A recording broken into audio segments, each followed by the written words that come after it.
Pada kesempatan kali ini saya akan membahas mengenai iman. Mungkin kalian sering sekali mendengar kalimat ini, terutama di tempat ibadah. Dari manakah kata iman? Mari kita kutip selengkapnya. Iman memiliki banyak pengertian, di antaranya KBBI, Perjanjian Lama dan Perjanjian Baru. Dalam KBBI iman berarti percaya, dan meyakini dalam hati, mengucapkan dengan lisan dan mewujudkannya dalam perbuatan. Dalam Perjanjian Lama iman berasal dari kata aman, yaitu memegang teguh janji Tuhan tentang keselamatan melalui kekuatan firman Tuhan dan meyakini bahwa janjinya akan diberikan. Dan dalam Perjanjian Lama iman berasal dari kata pistis yaitu sifat yang sepenuhnya mengandalkan dan berharap hanya pada Yesus. Iman memiliki 5 fungsi yaitu menjadi pengingat dosa, memberi keselamatan, mengalahkan stres, takut dan cemas, memberikan pengharapan dan mengasihi Tuhan dengan segala keberadaan. Beriman memiliki siklus yaitu pengakuan, relasi, transportasi, tanggung jawab, pertumbuhan, dan kembali pada pengakuan. Ada banyak sekali teladan iman dalam Alkitab, gereja maupun masyarakat. Teladan iman dalam Alkitab. Abraham adalah tokoh dalam Perjanjian Lama. Ia anak Zenoh dan suami dari Sarah. Ia dipanggil Tuhan untuk meninggalkan rumah dan keluarganya dan pergi ke negeri yang tidak ia ketahui.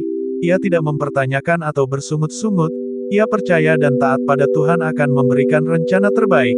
Ia juga dijanjikan keturunan dengan Tuhan, dan bahkan mengorbankan anaknya itu tanpa mempertanyakan dan tanpa rasa ragu-ragu. William Tyndale lahir di perbatasan Wales pada tahun 1490. Ia dikenal sebagai Bapak Alkitab Inggris karena ia telah menerjemahkan Alkitab ke dalam bahasa Inggris walau pada saat itu tidak mendapat dukungan dari uskup London bernama Cuthert Tunstall.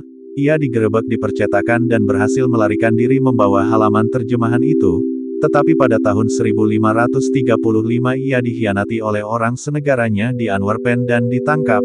1 tahun kemudian William Tyndale dicekik dan dibakar.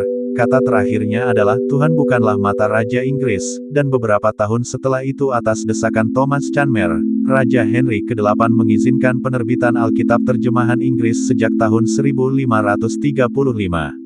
Tokoh teladan di masyarakat, Robert Jermain Thomas. Ia lahir di Rhayader, Wales, tahun 1840. Ia bergabung dengan London Missionary Society, LMS.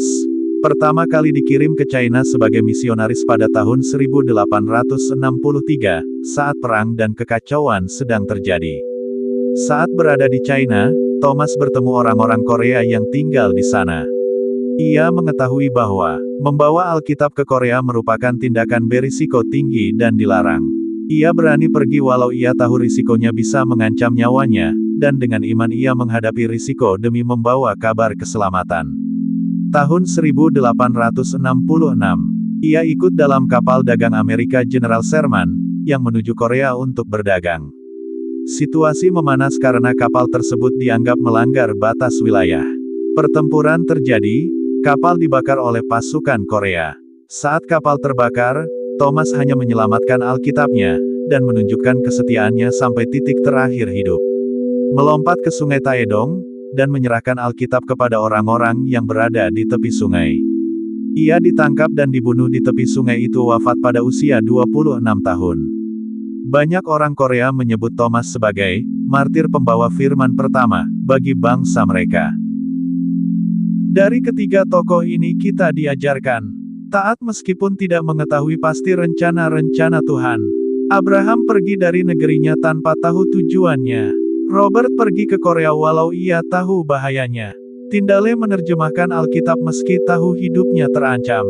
Mereka prioritas utamakan Tuhan dan firman Tuhan. Abraham menerima dan memegang teguh setiap firman yang Tuhan ucapkan, walau itu berat. Tyndale mempertaruhkan nyawa agar orang bisa membaca Alkitab dalam bahasa Inggris. Robert membawa Alkitab sampai detik terakhir hidupnya. Mereka terus melangkah bersama imannya. Abraham meninggalkan keamanan keluarga dan tanah kelahirannya.